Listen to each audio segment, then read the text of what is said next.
Okay, I'm trying this phone system out. I think I've got him on hold. I'm going to press this button and see if he's on the air. So it says, this is the band we just played. Okay, so it says, blinking green button, it will turn red.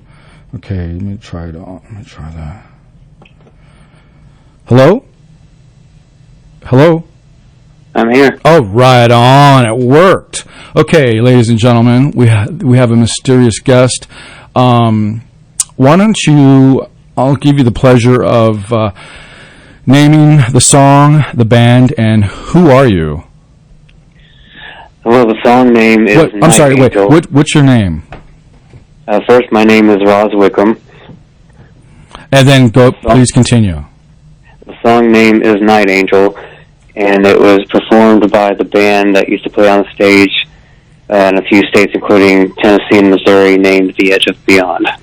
Okay, so we've got the band The Edge of Beyond, and let me just I'm doing a couple different things here. So the name of the song was Night Angel, and what was that song about? What was that? What was it about?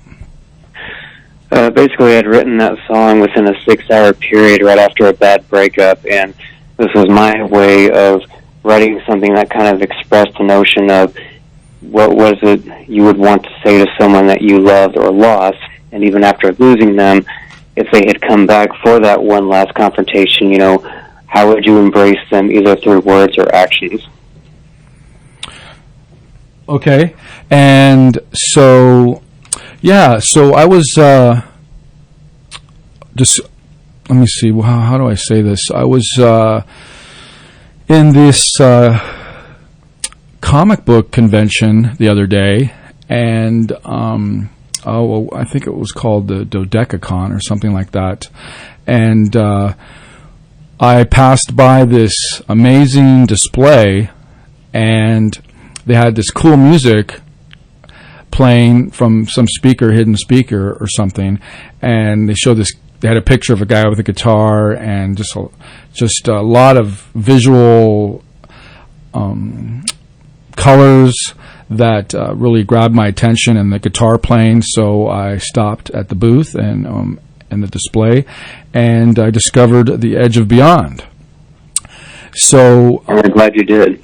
Yeah, so that's one of the songs off this CD that I have with me, and so let's play another song, and we're going to play track 7, Shadowheart, and why don't we? You want to give an intro to this song? Sure. This was, I believe, one of the first ballads ever written for this band back in 2005, and basically this is a song that just expresses what it's like for a person to have lived a life of hell and how that kind of darkens their heart, and how they can kind of be seen as the outcast because of that, even if they don't mean any harm to anybody. Okay, so this is track 7, Shadowheart. Okay, let's play it.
Shadow heart, I'm now commanded.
Okay. So, what was the name of that song, Raz? That was called Shadow Heart. And that song, what's that song about again? Basically, someone who's lived a tortured life and, as such, has become an outcast, which I used or coined the phrase "shadow heart." Okay, and so the name of the band, The Edge of Beyond. We've played 2 tracks. One song called "Night Angel," track 5, and then 7, "Shadow Heart." And what would you like to say about your band, The Edge of Beyond? What is it? What's going on with you guys? What's going on today as far as The Edge of Beyond? Well, today the band is in hiatus due to the fact that I'm focusing more on the literary side of TIOB, which is the nickname for The Edge of Beyond. When it was originally created, I wanted to kind of bring back that original 80s sound of bands like Megadeth and Metallica, but give it more of a symphonic edge.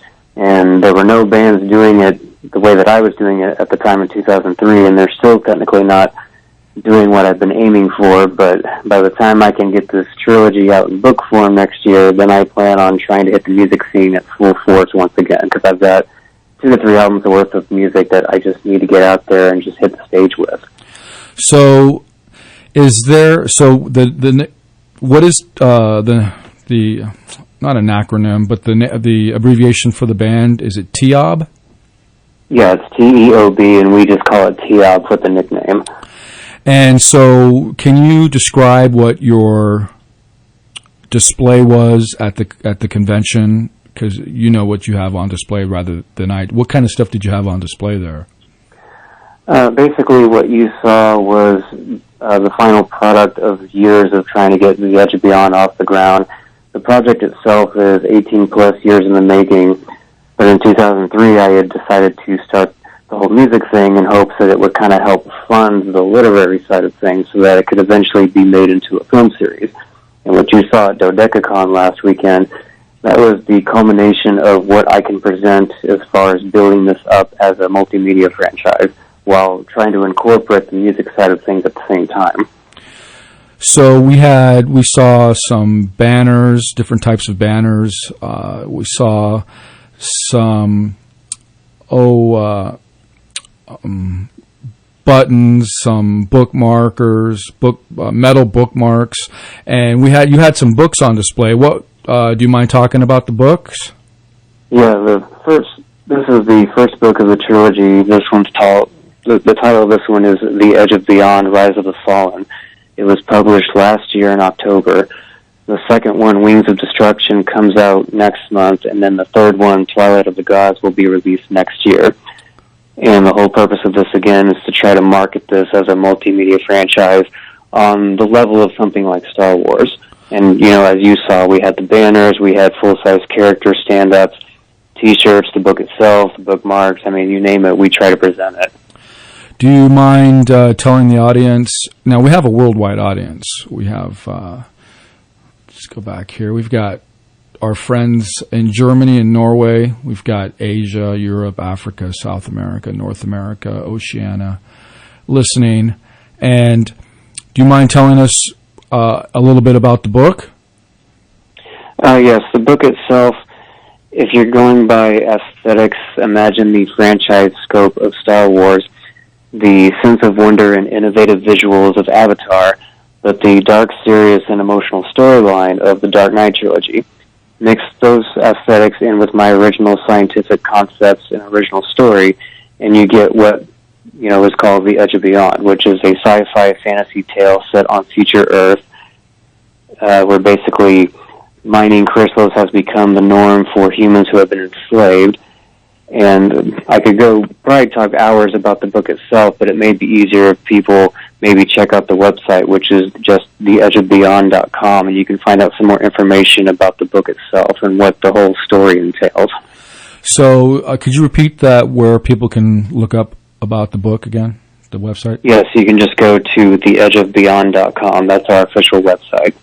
And so I noticed the book, you're really into the colors, and the color schemes are amazing, and the people who work, your team that works with you with the covers and the artwork, and it's just amazing, and it's really high professional work in my opinion. Well, they'll be pleased to hear that, because surprisingly, out of all the years that I did the music thing, the team that I have now on the literary side of this project has been more reliable than anyone I ever worked with in music. So this is a book that you wrote yourself? Yes. How many pages? The story of the book itself is around 460 or 70-something pages. The whole book itself is about 500 with the front and back matter. And the trilogy as a whole was written back-to-back in a year and 6 months' time, starting in 2012. And the reason for that was because I needed to get this story out in more of a tangible form, and decided to make sure that there weren't any inconsistencies with the story. I had to write the screenplays back-to-back because I was trying to pitch it for film. Then in 2014, I realized that there was really no way to build up a fan base with a screenplay, because you don't technically sell such things unless you're dealing with agencies, in the Hollywood system. So then I kind of reverse engineered and decided I need to turn this trilogy's worth of story into book form, because then I can hit conventions and really push this into the public eye. And, as you saw with our event, that is our main goal right now, is to get the story of The Edge of Beyond in as many people's hands as possible. Now, at the convention, we had some other authors were there, some science fiction or fantasy writers, science fiction. We had some authors that wrote Star Wars books, novels, and authors that were writing, that had written books about Star Trek. These are the Star Trek universes and Star Wars universes. And can you tell our audience as far as what happened with book sales compared to the established artists? Surprisingly, we outsold every author there, which was a huge surprise to us, because, the author you just mentioned, he's very well known for writing many Star Trek and Star Wars novels. And you would think going to any convention with an original story idea like ours, compared to something that's been known for over 30 years, would outsell us, 10 to 1, but that just wasn't the case at this particular event, and I'm sure a lot of it had to do with our setup, but it also helps that I've got the team there that's very friendly, and we try to make our booth as interactive as possible, because most authors, they just kind of sit behind the table, shake your hand, sign your book, and that's about it. Whereas with our booth, as you saw, we bring people into our world, and those that buy a book from us, they get a picture taken with us in our customized TIAB director's chair. So, we're presenting more of an experience, which helps kind of sell the book. But, yes, at DodecaCon last weekend, we proved that The Edge of Beyond itself, while not world-known yet, has what it takes to even compete with those in Hollywood. Okay, well, let's take a short break. It's the top of the hour. I have to say this, excuse me, Raz. You're listening to 89.5 FM, KOPN Columbia, Mid-Missouri source for in-depth news, diverse talk, and music of the world. It's more than radio, it's community radio on the web at kopn.org. And let's play another piece of music, if you don't mind, off your CD. And which track would you like to play? Let's go out with a bang. Let's play what I believe is the last track on the disc, which is called Final Bout. This was the last song that we would play on stage. It's a long song. It's about 8.5 minutes, but it's one of the most epic songs I ever wrote, and I think you'll notice that when you hear it. And by the time we were done playing it on stage, we were just done. You don't want to touch your instrument anymore, because it just takes a lot out of you to play it. And it's an older song, an older recording, but it's another example to kind of showcase some of the things that I was doing musically even back in 2006. So can you hang around and for the song, and then after the song, we can give your addresses and stuff again? Definitely. Okay, so let's play this song. It's called Final Bout. Oh, I'm sorry, Final Bout. And let's do that right now. I believe it's the last track on that disc anyway. Okay.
Wow. Well, if that doesn't scream epic, I don't know what does. That's like sounds like for a movie soundtrack. That's epic, man. That's exactly what my thinking was when I developed the Edge of Beyond as a band. I wanted to have that, 80s style thrash that Megadeth and Metallica had kind of started, but then add more of that symphonic edge so that when you hear it, you imagine something from a film. Yeah, that's what I got out of it. And so this is not just music. He wrote a book. This gentleman wrote a book with the music. A 400-page book, and he's going all out with his I'm going to say dream or something to that effect. I'm trying to. And they sold more books than the Star Trek and Star Wars writers at the place. So the people there looked at it, they saw it, the people at the convention, and they loved it. The people at the convention.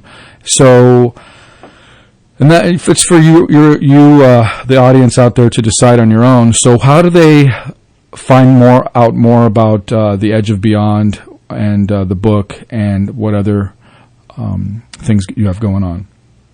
The best way is they can just go to our official website, which is theedgeofbeyond.com, and on there you can find links to our official Facebook page. And as far as the book is concerned, you can find us on Amazon, Barnes & Noble, or even Books A Million.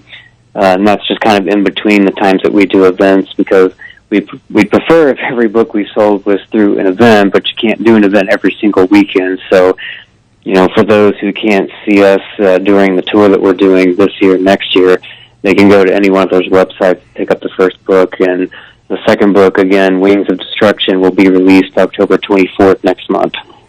So you got another book coming out next month. It's called, what's it called? The Edge of Beyond, Wings of Destruction. And are you guys going to show up anywhere soon? Another convention or anything? We have a small event coming up next month on the 29th, which will be affiliated with the Lebanon MegaCon. It's a special Halloween gig that's got some other artists and authors there. It's just a one-day thing, but our next actual convention so far will be the Branson, Missouri VisionCon in February of 2017. Okay, ladies and gentlemen, guys and dolls, cats and dogs. So we want to thank Raz from The Edge of Beyond, and we will be hearing more about you, and good luck, and any last parting words you want to tell the planet Earth? Keep listening to the station, because I really appreciate Seven for taking the time to, have a few of our songs on the air and just taking the time to talk to me. Right on. So, take care, and I'll talk to you soon. Take care, Ross. All right. Looking forward to it. Okay. Ciao. Take care.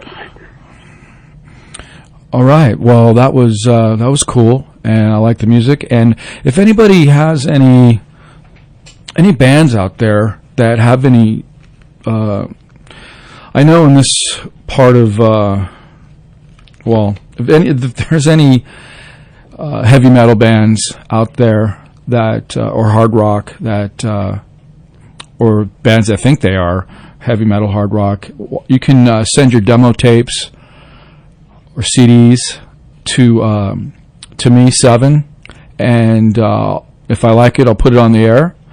And the address is New Wave Corporation, 915 East Broadway. That's New Wave Corporation, 915 East Broadway, Columbia, Missouri, 65201, 65201. And just address it to Seven, and we'll give it a listen. So let's get back to some heavy metal. Let's see, got a small selection here to play. You know what? Let's go for some Alice in Chains.